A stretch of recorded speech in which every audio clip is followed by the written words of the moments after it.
Hey, what's up, guys? This is Dan Wilson, and you are listening to another episode of the ddon.life podcast. Very excited tonight. I got him back. People have been asking for him back on the show. He's number one at a lot of different things. When I think of a colorful person, I think of Anthony Stefan. When I think of an adventurous person, I think of Anthony Stefan.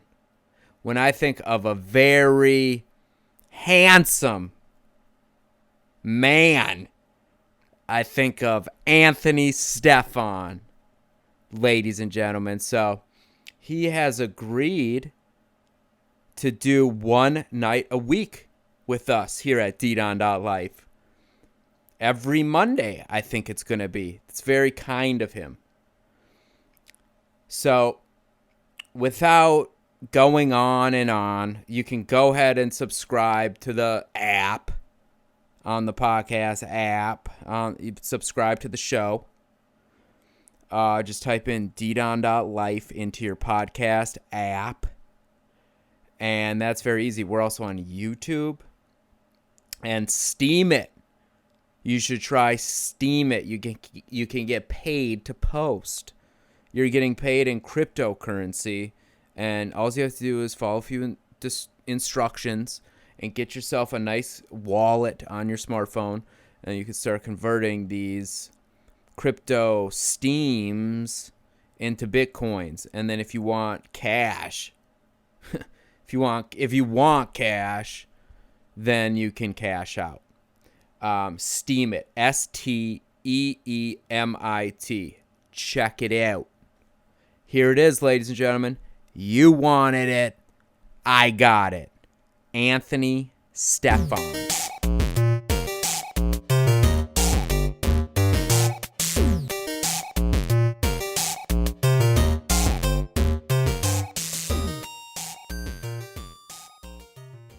We've got our big Sedona trip. We do. Coming up. And you know what? And now we've been doing this for about 3 years now. Yeah. Dan's been going there further, like, 6 years now you've been It's going there? something like that, yeah. So, but yeah, for me, I don't know, and it's funny because we all get our own personal thing out of it, but for me, every time I've gone, I've been put into extreme, fearful situations for many different reasons, different things going on, like, you know, what we talked about with the first time I went there with the freaking, you know, the whole freaking village chasing me off with pitchforks, like, you know. Wow, that's dude. a whole funny story. You remember that. I'm being, not being literal here, but the freaking online trolls, man. Anyways. Yeah, dude. We talked all about that. But that, and then now going and realizing, you know, I don't know about you, and I guess I should ask you this online, but dude, I'm going to be pushing the fucking envelope and pushing the boundaries, and I need someone to really keep up, because it's going to be like, the first year was like getting the feet wet, you know, just really getting in there, you know, overcoming that fear, dealing with all those different dynamics, taking that philosophy to heart and expanding on it into our personal lives. The next year was, okay, we conquer fear, do that, let's take it to the next level. Dude, we're going into fucking just, it's literally like, it's like Star Wars, you know, when they're about to go at warp speed. Right. I'm literally like, okay, Dad, here we go, and I'm fucking put my hand on the lever, and and we're going into fucking light speed. And what I mean by that is we're going to the top of Point Canyon. We're going to the absolute peak, the top of Castle Rock. Now, I don't know if the terrain has changed around or not, but it's possible. And guess what happened? The only reason I didn't make it all the way up to the top, I was like 30 or 40 feet away, and I got scared, and I said, man, you know, this is kind of tight. If you make it up there, whatever, you might not be able to get down. But I was so close to getting up. But, dude, I was just going. There were some really steep, scary parts. But I kind of didn't do it. So to me, it was like I got as far as I needed to at the time, but now I feel like I have to conquer it. just like with Boynton Canyon. I got really close to getting to the top, and that's what I think we should do, is on this next trip, not only do we go, because we're going with a few, like, new people, so obviously they got to go to the Cathedral, obviously they got to go to Bell Rock with Peter, of course. You know, we got to go a few times, help Peter out. But I think we should designate, like, a day or two, either before or after, to like, okay, like, oh, we're hanging at Peter's, da-da-da. Let's go take 3 hours. Let's go take 2. Like, honestly, it took me 45 minutes. I'm gonna go live. We go up there, but we'll go to the fucking top of Castle Rock. Then another day, we'll all visit Boynton Canyon. Then you and I will say, okay, let's freaking. Because I remember the way. I remember how to get up there. So. You know what I was How thinking? do you feel about that? Oh well, here's what I was feeling about this. There was a few parts in Boynton Canyon. Let's go earlier in the day so we're not fighting sunset. Absolutely. Like we were last time. Yeah. And I just thought, like, why not get a simple climbing rope, just one rope that, you know, those parts where it was just kind of where you had to slide down and it was hard to get up that part too. Think how easy it'd be if we could just, one person gets up because we help push them up, and then we throw the rope up and you can just like hold the rope and we'll climb up with the rope. And no, that's a great idea, because we're gonna need those ropes, because there's that one picture that's on my Instagram, dude, and that was like, I mean, that was crazy, dude. Like, literally, it was like it was a whole section. So you get almost to the top. The canyon's really weird. There's like different parts to it, but there's a part where it kind of goes triangle on you, and then you got to come around. So you got to go all the way up to a certain point. Then you come to another like long crevice, and it's just steep all the way down. So the only way to get up there is to go right around the edge, which is super, super, super, super steep, like really steep. But you got to like, you're literally like, you know, those movies where they're like, you know, someone's trapped in a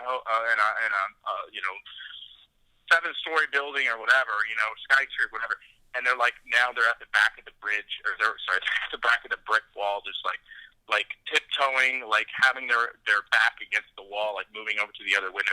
Like, it was like that. And then you get to a point where you got to jump up, but there's this part that comes out, so your feet are actually under where your torso is, and you're like kind of like bending over because your feet, and you have to like position yourself to grab something and move up. And I honestly, if it wasn't for Ken, like, I don't know what I would have done to get down, because he positioned himself at a right part. And for me to get down, because it was like, I guess I can't really describe it, but it was like the rock would come out and then go under, and then the part under was where you put your feet at underneath it. So in order to get down, like, you would have to like put yourself in that situation and crawl out and put your feet under. It was just, it was really, it was physically and mentally challenging, but like knowing that I would have made it all, if I would have kept going, which I made it past that really horrible part, but everybody was so far behind. I was like, shit, this is gonna be another, you know, half hour to get to the top. And I saw the route. I was like, because remember when we were going, I was like, cool, we'll take that route over there and go on up. With a 100-foot drop, if you failed, probably about 200 actually. Yeah, I mean, ridiculous. I mean, you're dead, right? It's you're done. It's over. Yeah.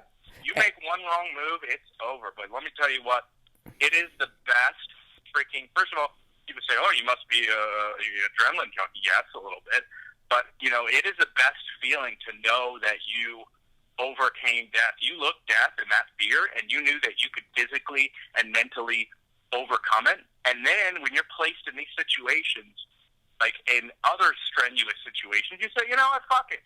I'll tell you about a situation, but I'm going to save it for next week. All right. Because next week, we're going to talk about traveling, the importance of getting around, the importance of taking advantage, and how cheap you can get around, you can get around the world for really cheap. Like, I beta tested a couple weeks ago by just going to Europe for, 8-9 days or whatever. Went through like 7 countries. But it was really, it was difficult, like, especially not having data, and, I'm not going to spend freaking $500 on the, having to walk around, find a Wi-Fi spot, nobody knows your freaking language, your phone's not. anyways, we'll talk more about that. But that's a challenging situation. So, and I'm just bringing that up as one example, just of many. But knowing all that and going into that fear, like when I was in Europe a few times, where it was like, oh, this sucks, you know. Then I go back, I'm like, dude, I freaking overcame falling, 200 feet to my death. I can do anything. So it really gives you this almost numbing feeling of you're really able to overcome any fearful situation or situations that you're faced with in your emotional stuff. So yeah, I've been going through a lot of emotional stuff the Right. past I'd say the past couple months. I don't want to divulge too much, Mm-hmm. but I will just say this. And first of all, what is tomorrow? And actually, for me, in exactly a half hour, it is Valentine's Day. Now, of course, it's a stupid corporate, holiday, and it's really, if you're not with someone, you're not in a relationship, it's pretty draining, but I will say this on the flip side, if you're single, it's actually one of the best weeks to, meet someone, because everybody's being reminded by advertisements, and they're being reminded, oh, I'm single, this sucks, and they're more advert to kind of go out, drink, hit the bar scene, hit the dating apps, whatever. So if you're listening to this, take advantage of Valentine's Day. Don't sit around and mope. Go out and try to meet someone. It's one of the great, like, seriously. So, but yeah. Anyways, we had a really good podcast last, I believe it was, When, yeah, that was. when was I that? think that was the fall solstice. Was I it? believe. The fall sounds Yeah. right. Yeah. Yeah. I just, the day hey, before. back to the point you were making about Boyne Canyon and that thing yeah. where you had to step down, but you didn't know where you were stepping. Like you just had Yeah. to kind of put yourself into the situation and hope it worked out. You did that 2 other times. Remember at the top of Devil's Rock or Devil's Bridge? Devil's Rock. De- Yeah, that big rock on Devil's Bridge. Yeah. You had Adam, to, you're probably listening, but my God, you were like, he was so freaked out, and he was like, I remember we were freaking him out the whole time, like going down the bridge and stuff. yeah. You know. But then at Cathedral, you did some crazy shit too. You went up on that little rock, that big rock. That's right. I did that too, dude. It's so funny. I forgot all these instances where I did. Yeah, I hit a few crazy feats. So basically, we would go up and we would go to like Cathedral, or we go to Devil's Bridge or Boyd Canyon or whatever, and I would be like, my God, dude, I did that a lot. Now thinking about it, I did it a lot. But a few times I didn't conquer them. So we went to Devil's Bridge, long story short. There was this rock that was all the way up in the back, and it was like mushroom shaped, so you had to climb around it. And I was like, I'm going to the top of that. They're like, what? I'm like, boom! And I like just rush on up. And it was hard to get. It was the same type of thing where they're like, you had to go around the side. Yeah. Damn, it's so funny. They were all similar. It was all. Devil's Bridge was similar. I'm realizing that because I would have to climb around to another edge where I could potentially fall down. Yeah. Like 100 feet or whatever, or some shaky areas there, just to climb up, and then to get down from that rock. This is one on Devil's Bridge. I had to like literally just say fuck it and jump down, because that one area was the same type where the rock came outward and there was no way to go underneath or climb underneath, and the only place that I was able to climb up it was from around the side, with that one and the one up at the Cathedral. It was the same thing there to get all the way up to the top, and I had to then jump down. So I had to climb around on the side of it, because at the side of each of these formations, it was like a long drop. So I got pictures on my Facebook where I'm at all of them or whatever. But there were a few times at, for instance, Boynton Canyon and Castle Rock, and there was another one. We went to I think you were at did you go to the Buddhist temple? No. You had the videos from the Buddhist temple. Do you still have those videos? If you have those, by the way, send them to me, because I lost a bunch of my Oh, no. pictures. Those were the best, those videos. Oh, man, yeah. Oh, I forgot I lost all that. Oh, well, I'll get new memories this time around, and, yeah. But this Oh is my pretty God, good. dude! We're It's only about 20 minutes. We're only about 20 minutes. I'm keeping time here. We're only about 20 minutes into the podcast. oh really? So yeah. Cool. But yeah. So the funny thing is that it was at that Buddhist temple where I sent you videos. Ken and the rest of the crew were there, and I can't remember you. Oh, you were working. That's right. You were crunching the numbers, and we went. And so yeah, I was like, I'm gonna go to the top of this. Almost made it, but there was another part where I decided not to climb up because I was already so far. But now I've decided, because sometimes I see these rocks and I kind of underestimate how difficult it would be to climb up there. But for me, it is a personal. It's therapy. It's literally therapy for me to go all the way to the top, challenge myself, challenge my boundaries, and I like doing that.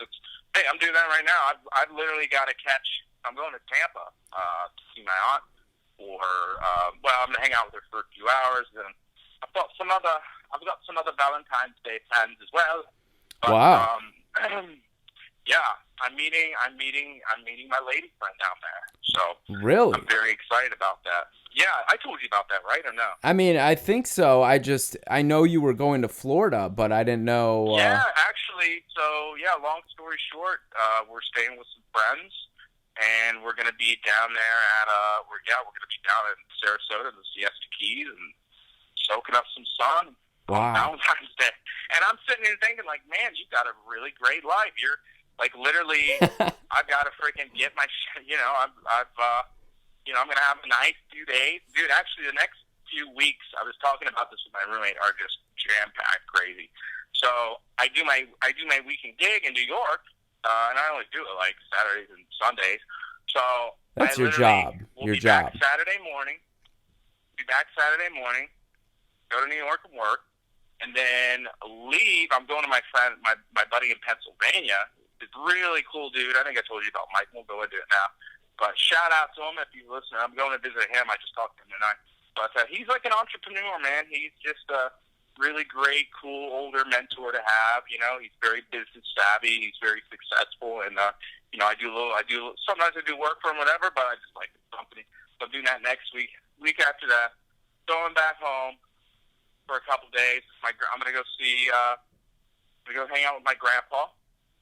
It's his birthday, so it could be his last. So gonna visit with people, the lady friend, and yeah, and then the following week, dude, I'm freaking road tripping and heading on out to Sedona. Damn, dude. Be in Sedona for 2 weeks, and then I'll be in Vegas the last week, flying the lady friend into Vegas. We're gonna be hanging out, and it's her birthday, so it's it's gonna be like a cool little birthday present, and I'll visit some old friends out there, and yeah. So I'm really excited, man. And a couple weeks ago I was just in Europe. That's crazy. So, like I said, I'll talk more about that next week. I'm going to talk more about kind of traveling and getting around, very very cheaply. I mean, I'm going to say that I visited 7 countries. I'll talk more about it next week. But I visited 7 countries in the course of about 8 or 9 days. And I'm pretty sure I spent a little less than $1,000. That includes room and board, transportation, food, and my plane ticket there and back. And you're like, what the hell? Yeah. Actually, not that expensive. And it's funny. You and I have been talking about it. You and I have been talking about it for probably about a couple of years. We were going to go backpacking, but you know what? World tour. Fuck it. Yeah, I said fuck it. So. But yeah, so basically, just to kind of recap on some interesting things that have kind of happened the past, if you would like me, because I figure that's kind of what we'll do our show on. Yeah. Like different subjects. Do it. Or should I just keep blabbing along? Keep going, man. I want to hear it. But, I want to hear it. I will say this, man. The last podcast we did, which I believe was on the fall equinox, I think. And it's funny because all these different things keep happening on the equinox. A lot of different, especially for me. I don't know about you guys, but for me, a lot of crazy stuff. The equinox and the solstice. The summer solstice, I had kind of shedded. I had just gotten out of a bad relationship. Not going to go into it because I got class, but it was very controlling, and it just wasn't a healthy relationship. And oddly enough, it was me with someone who's overly controlling. So it was interesting to be put in that. Like I said, it's Valentine's Day. We're kind of talking about relationships and different things here. So, because it's been interesting. For me, I've gone through a lot of different types of relationships where, when you met me, I was with someone for a while and just really head over heels for her. And, I pretty much was just the breadwinner, making sure, taking care of her, all that stuff. And, I definitely projected some insecurity, and that's the thing. Anytime a relationship ends, you can't point the finger and blame. You can to an extent, but you also have to kind of look within yourself and say, okay, how did I screw this up? How did I mess this up? And it doesn't mean you beat yourself up or, I can't believe I did this, or, you learn from it, because that's all relationships are. It's this learning experience where you date someone, you come into the space, you're on this journey together, and you don't know how long it's gonna keep going, And that's kind of the mindset that I take, going into this, and especially the current situation that I'm in. But yeah, the past summer solstice, we had just literally within a day or so broken up. Got the new gig, all this different stuff started happening. My living situation started changing over, lifestyle, all this stuff. Then I was kind of in a romantic comedy, as I told you about last summer, and it was funny because it was totally coming to like a complete end the last time we did the podcast. And it was kind of difficult. It was difficult for me to really check my ego and stuff, but it kind of set me up for, which is funny, because the person I'm dating now actually saw the podcast, and like after this past podcast, like the last one, like that was kind of the conversation starter. She actually approached me and started talking to me, but it's been really interesting. Like, I really like this person a lot, and it's a very it's a long distance thing, but it's very healthy. And she's challenged me. There's no question about that. I mean, going into it, and it's funny because I even talked to Peter about it, and we talked about this a little bit last time. But going into it, I was just like, you know what, I'm gonna check. I'm gonna check myself. And she was really close to like past lovers, and that can be something that's that can be really rough. I don't know a lot of dudes that would be. I mean, if you were dating a girl and she was like super close with her ex, her ex, yeah, and was hanging out all the time and all this stuff, and you really liked her, how would that affect you? I'm asking you personally. Me. Yeah. I mean, I think it's definitely case by case, but I totally agree with you. Yeah, I mean, the thing is here's the thing, right? It was kind of uncomfortable, but at the same time, it's like I knew logically I was never going to project that, and the uncomfortability was very subtle, and it was very what's the word? It wasn't in you, underneath you. Not even subconscious. Yeah, I guess it was very much subconscious, but I was very conscious of it and made sure not to project up that insecurity. I thought that was, and I have actually been really, I've been really cool about it. And funny enough, just today, oddly enough, we were having this conversation, yada yada, and she made the decision to cut him out. And and obviously I don't post, I don't throw this all out.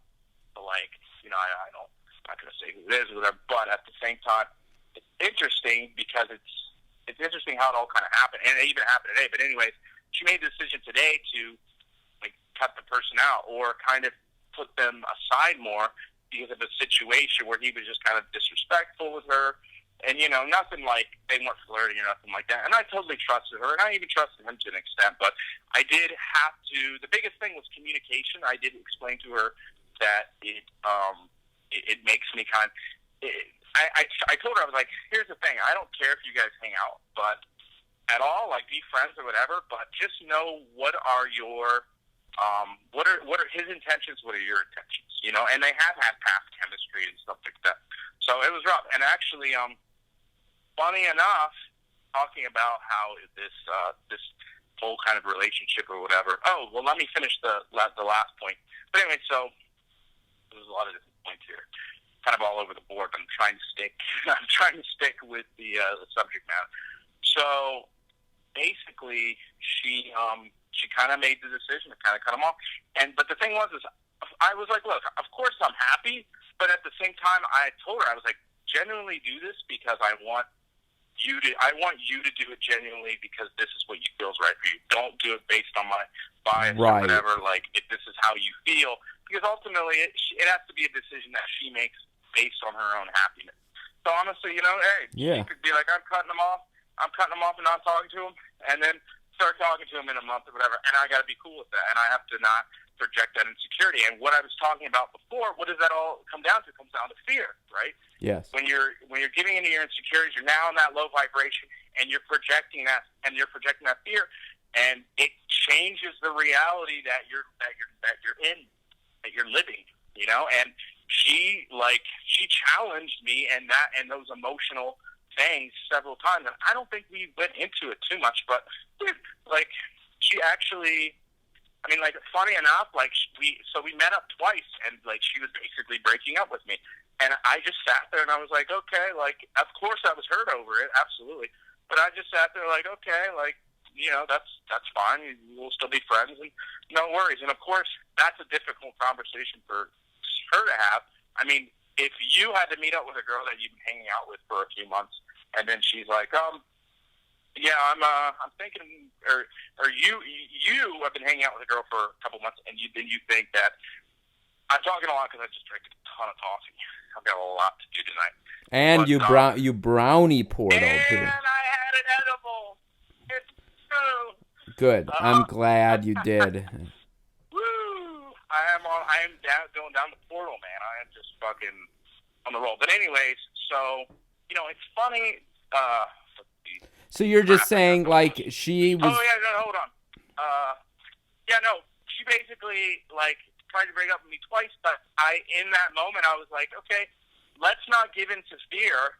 And you know, it's first of all, I have to be empathetical of her because it's hard for her to even bring that up, because how uncomfortable would it be for you if you went on a date and you were dating someone and you had to sit there and say, I think we should just be friends? That's a hard fucking conversation to have. And I've actually had to be on that end, you know, where I had to be on that end where, like, I'm trying to break up with someone and be like, hey, let's just be friends. And they're fucking going emotionally crazy and all that. So, of course, my emotions and my shit is brewing and I'm upset. But I'm just like, hey, that's fine. Like, and I'm not even being fake. The thing is, I'm not sitting there being fake and not giving into my own emotions, but I'm leveling out my emotions. And I went into the situation. The two times I have like a gut feeling. I knew, like, I was like, oh, I know we're going to break up. Like, I know what's going to happen. I said to myself, well, you're going to go there. You're going to give her a hug. You're going to end on good terms. And who knows? You guys might date again down the road or whatever, or just be friends. You got to move on. You got to be happy. You got to make sure that, you know, the biggest thing is making her, you know, the biggest thing is like when you're with someone, if they fall out of love with you, whatever, you have to be happy. Okay, let me word this properly. So you're with someone, you love them, right? Mm-hmm. You have to, if you really love someone, true love is to really be able to let the person go. And to really respect that, you know, if you don't make that person happy, even if that person makes you happy, you got to be selfless and just let them go. And that's a fucking hard thing to do. I'm sure anybody who's listening right now would realize that is a really, really hard thing to do. But if you can master that, and where did I learn to master these hard, crazy, fucking fearful or emotional things where I'm fucking looking down this 500 feet, I'm going to fucking die. My fucking adrenaline's fucking, you know, rushing. Like, and we bring it all back around to, you see, Sedona. Exactly. And there's another aspect of Sedona that taught us about mirrors. Oh yeah, You know what's funny is so the last time that, and it was funny, it was right around Christmas. The last time, like, when I knew that she, I basically, I knew she was going to break up with me. I knew it was happening. She had been kind of distant or whatever. I messaged Peter about it, and I said, thank you. I was like, thank you for giving me this philosophy, and I would be so messed up and emotional if I didn't follow this path. And you know what? Because I stayed on that high vibration, and we hung out, and I came from a place of love, and she knew that it was authentic. You know, I mean, there's a lot of dynamics to it, but I think that it boils down to have that communication and that authenticity. So awesome. I think I pronounced that right. So let me rephrase. You saw that you were about to possibly go in a down spiral emotionally, but you remembered your lessons and you just flipped your perspective a little bit. Yes. And what it actually did is raise your vibration, and the whole situation raised up. The whole vibration raised, and not only that, but it's like she could sense it, and she saw that I wasn't coming. I mean, you'd have to ask her, whatever, but, you know, that's her business. But, you know, from my perspective, you know, I stayed on a high vibration, and you know how most guys, you know, some guys would be like, well, fuck you want to be friends, da-da-da. But the thing was, I aligned myself, we talked about this in the last podcast, like I aligned myself with that positive energy. Just like all the trials and tribulations that I had before the last podcast that I talked about. Same thing. Aligning yourself up. And we're going to talk about that next week with traveling. A lot more weeks, yes. Oh, big time. So, but yeah, I would say, you know, to your listeners that are listening, you know, it's weird because right now I feel like there's so much heightened energy right now, you know? I mean, got things in the world politically, just so much high vibration, so much high energy, and you've got to be able to find your focus. You've got to be able to find your foundation and stay on that fucking level. And hey, my foundation is up, you know, three-dimensional, five-sense reality. I'm just in this body, and I'm just fucking enjoying the show. Oh, what do we got going on here? Okay, like, all right, like, you know. Oh my God. And that's what I tell myself. It's just a program. It's just a sophisticated VR Oculus Rift only times 1,000 million. It's just. I mean, Yeah.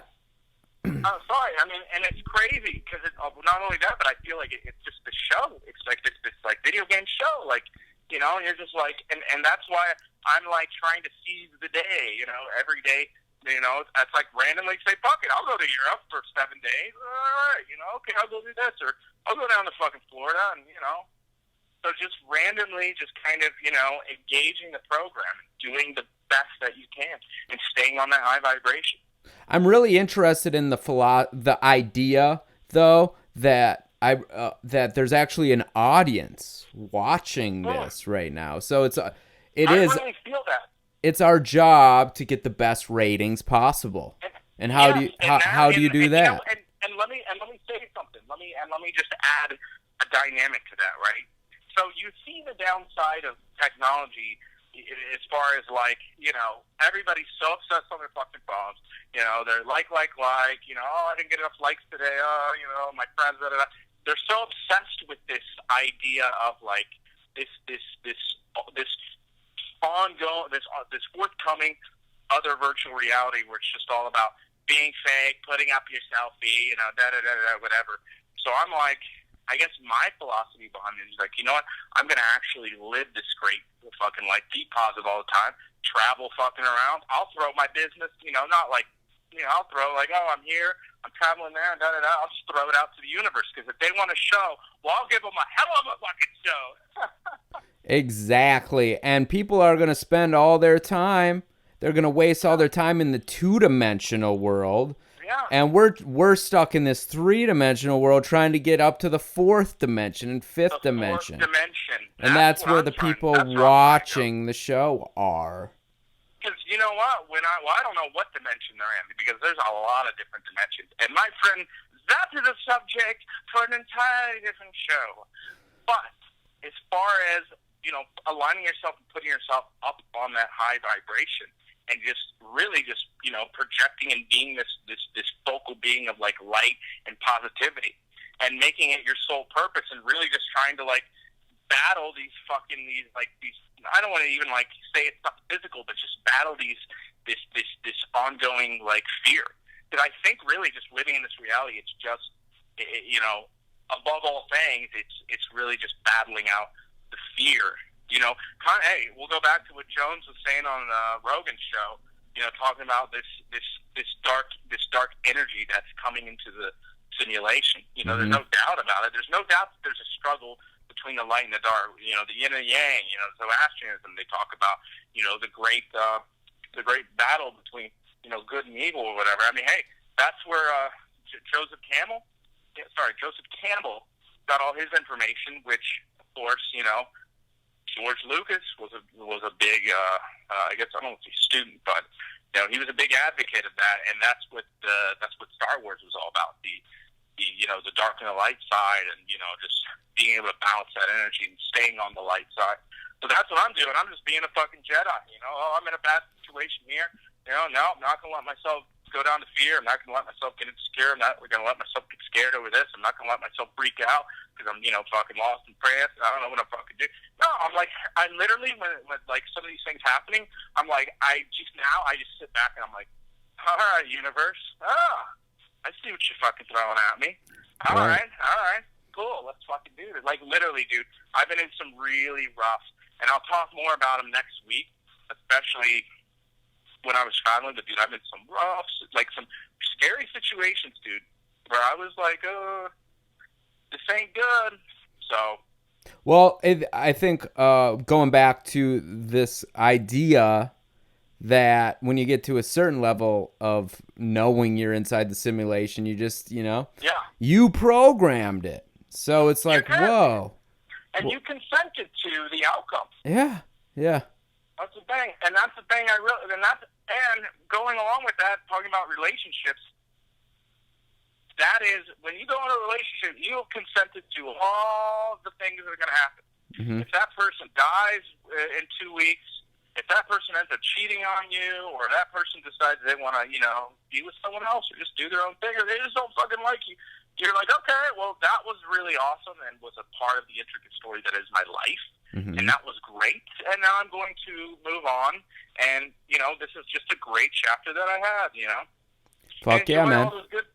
Enjoy all those good times. I'm going to look back when I'm an old man and be like, oh, yeah, I remember spring of 2017 when I was traveling around and went here and went there. And, I can't believe, holy crap, an hour and a half. I still have to go to the gym, and I have to sing about it. I've got to do all those things. It's about midnight right now, and I'm still and it's not like working under pressure. No. All right, man. I love it. I think this was great. You got to go? I think it was. And listen, guys, Daniel is doing this 365 days That's a right. year. 365 days a year, this guy. Okay? And 52 days, I'm going to be his, I guess we could like a little co-host. What do you think? Should we do a real quick, let me do a real quick call. We call Adam? What do you think? Give him a call. Okay. Do it. All right, we're going to do it. So we're thinking of, okay, hang on a second here. Let's make it quick, and I'll shut it out. Okay.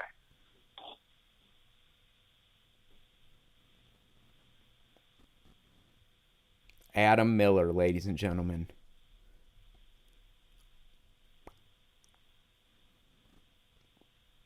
He is our guy. And he hinted that he's coming to Sedona.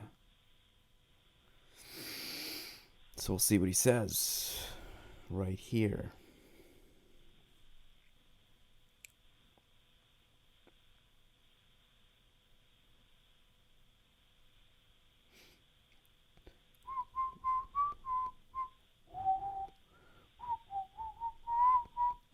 Yeah, guys, go to your podcast app, type in ddon.life. You'll find it. You can subscribe. And you'll get updated every time there's a new episode.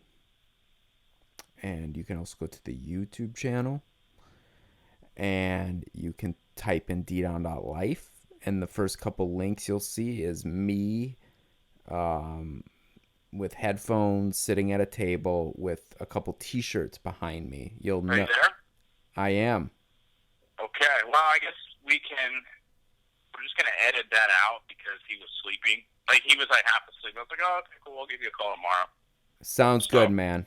Sounds. Yeah, but yeah. So, I guess you can cut off where when you're listening to it again, cut off where I was like, let's call Adam, and we'll go right to here. So, yeah, I think this was a very good talk. All right, I'm cutting.